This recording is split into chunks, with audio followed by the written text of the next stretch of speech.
आपण आलोय धाराशिव जिल्ह्यातील कळंब तालुक्यातील येरमाळा येथील येडेश्वरी देवीच्या यात्रोत्सवाला आणि खरं तर चैत्र पौर्णिमेनिमित्त होणाऱ्या या यात्रेसाठी महाराष्ट्र, कर्नाटक आणि आंध्र प्रदेशातून लाखो भाविक या यात्रोत्सवाला येतात। तर हजारोच्या संख्येने भाविक जे आहेत ते येरमाळा परिसरात दाखल होतात।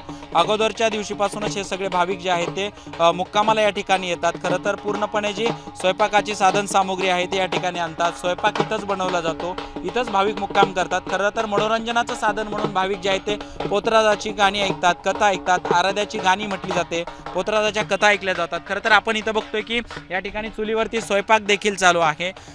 मला सांगा की चुलीवरती स्वयंपाक बनवला जातोय, हे कितवं वर्ष तुमचं येरमाळ्याला येण्यासाठी? 9 वर्ष येता आम्हाला छान वाटतंय। आम्हाला सगळे लोक बघून आनंद वाटतंय। येडेश्वरी माता बी आम्हाला लय आवडते, आम्हाला तिनं पावलेली आहे म्हणून आम्ही येतो। काय वाटतं की आता किती दिवस तुम्ही मुक्कामाला थांबणार आहेत? ज्या पालखीचं अमराई पालखी आल्यानंतर जाणार आहेत का? हा, पालखी एक चुना येचून आम्ही जाणार, मुक्काम करणार। येडेश्वरीचं चुना येचून मग आम्ही जाणार, चुना येच्याशिवाय नाही जाणार। आपण जर एकीकडे बघितलं तर या ठिकाणी पोतराजाची कथा देखील हे जे मंडळी सगळी ते ऐकताना आपल्याला बघायला मिळते।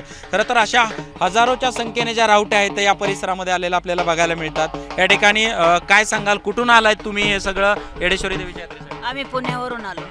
काय सांगाल, हे कितवं वर्ष? आमचे 25 वर्ष झाले। 25 वर्ष झाले आम्हाला। चुकता चैत्र पौर्णिमा यात्रेला तुम्ही येतोच आम्हाला खूप अनुभव येतात। मस्त वाटतं येऊन 4 दिवस इकडं छान वाटतं एकदम। काय सांगाल? मी हडपसरवरून आलेले आहे। आमचं कुलदैवत आहे आणि मस्त वाटतं इथं येऊन। आता ही तुम्ही आराध्याचं म्हणजे पोतराजांची कथा ऐकताय, आराध्यांची गाणी म्हणताय, हे सगळा वेळ म्हणजे देवीच्या नामस्मरणात घातल्यासारखा आहे। इथं स्वयंपाक बनवून खाताय, काय वाटतं, काय भावना आहे? मस्त वाटतं। तिच्या दरवाजात आहे आम्ही, तारू किंवा मरू, मस्त वाटतं, छान वाटतं।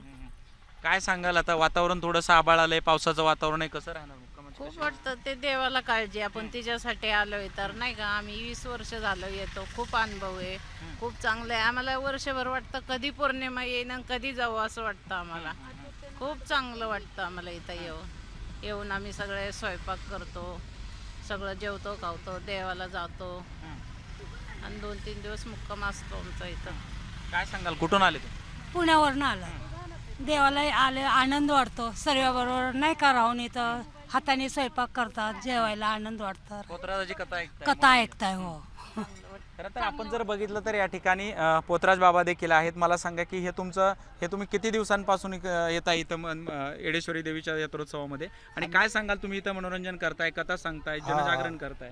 मी सकाळ आम्ही किती 10-15 वर्षापासून हेच आमचं जानमध्ये हेच आमचा धंदा आमचा। आमच्या जवळजवळ 10-15 पिढ्या झाल्या आमच्या, ही धंदा आमची व्यवसायच आमचा हो। काय वाटतं, काय सांगाल, काय भावना आहे इथं येरमाळ्याला येत आहे तुम्ही? आपल्या आईची भावना आहे, आपल्या आई म्हणजे येतो आमच्या कुळच आहे आम्हाला आईचं। हो, कुळच लक्ष्मी प्रेक्षकांसाठी एखादं गाणं हा म्हणतो आता मी। हो, वार मंगळवार वाराची वा नाही आज, आई माझ्या लक्ष्मीच्या पायी पोलरचा नाद। वार मंगळवार मला येडीला कळना।